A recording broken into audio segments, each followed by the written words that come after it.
My chapter is Wounded, Not Broken, the Lies in Our Beliefs. I want to help you to understand how your core beliefs, they're created in childhood and how they impact us as adults, but where they come from more importantly. Because if you understand where they come from, then I think it can help to empower you to know what to do to help change them. And that's what I specialize in, is helping people to change their core beliefs. So our core beliefs are often based on how we're treated from birth to age 5. What our experiences are, what we learn, how we're treated, who we learned it from, and where we learned it. So these beliefs form things. The first one is our perspective, which is our mental view or outlook.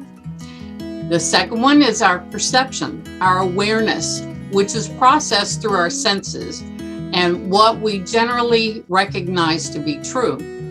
The third is our definitions, the meanings and significance or importance that we give or are given about ourselves, about family, friends, strangers, others, about situations, places, and things in our ever-expanding world as we continue to grow as a child and into an adult, and as we naturally explore, discover, and learn. All of these together create our view of our world based on what we know about our world in general, but more importantly, it forms our self-view, what we know and believe to be true about ourselves, our stories.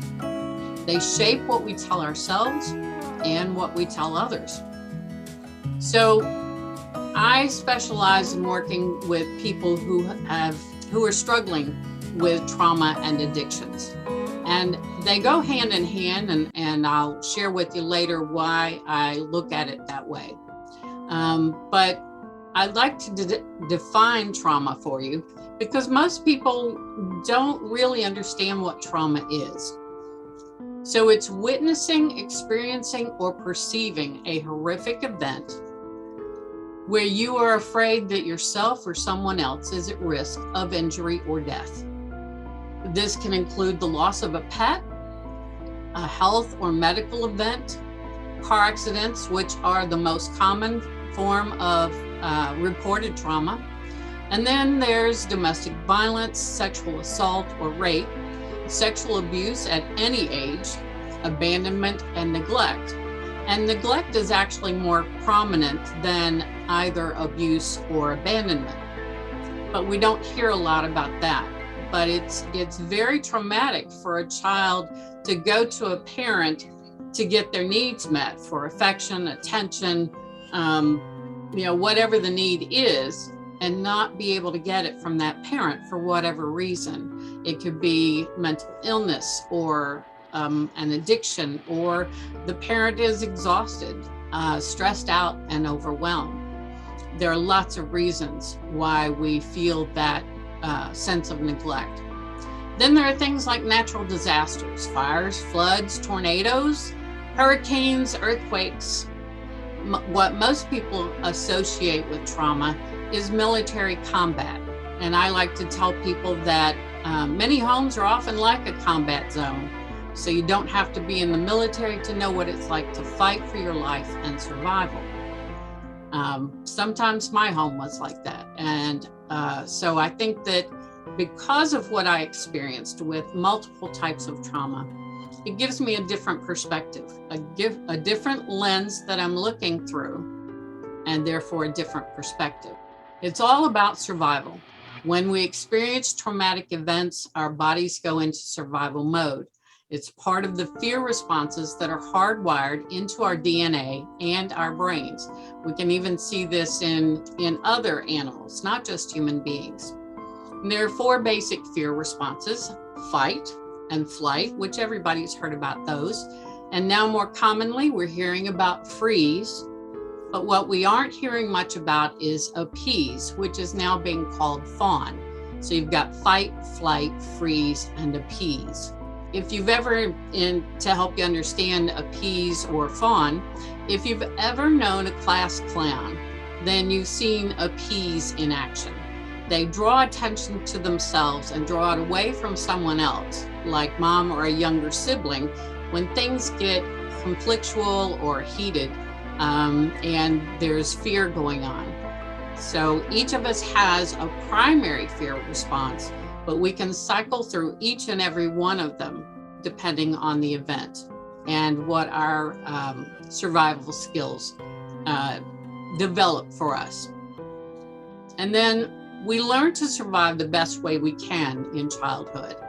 Unfortunately, what helps us to survive our childhood, even our adolescence, at some point in our adult lives, those same survival skills begin to no longer serve us and actually begin to kill us. We don't realize what's going on, why we're in another toxic, abusive relationship where our needs aren't met, why we're in another soul-sucking job where we are overwhelmed and overlooked for promotions, why we have such difficulty sleeping at night, feeling full of shame, guilt, and fear of being discovered as a fraud and a fake, turning to drugs, alcohol, or food, and avoiding those feelings, trying to numb out and escape the pain of our day-to-day existence, just surviving. And this is often where our thoughts can turn to ending our life. They start to creep in slowly as a whisper, but eventually these thoughts can be like a silent scream in the background. While going on in the foreground are the things we believe about ourselves, our core beliefs, our stories, self-limiting beliefs. What I do is I help them to look at where they're stuck in these stories, these limiting beliefs. I try to help them to really recognize that it's not necessary to relive the pain of the past in order to resolve the past. And the biggest thing for me is recognizing that in order for the pain to end, we don't have to end our lives. But it's almost like a phoenix, the mythical bird that dies in flames and then is reborn from the ashes.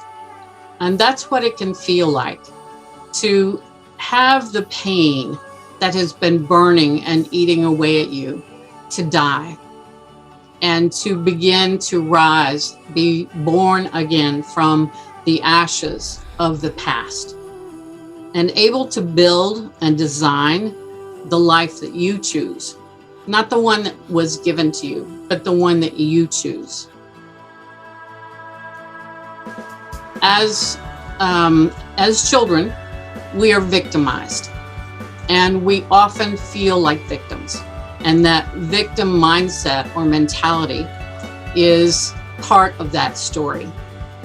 And our excuses come out of those stories. Instead of taking responsibility for ourselves and our lives once we reach adulthood, we can be stuck in that victim mindset. And I like to help people to choose to step into their creator mindset. We were all created, and that infinite wisdom, the universe, whatever higher power you believe in, that creator created you with a spirit to survive. You have talents and gifts and abilities. But because you have these stories, this mindset, this self-view, it blocks you from seeing all that you have, all that you were created to achieve a potential for.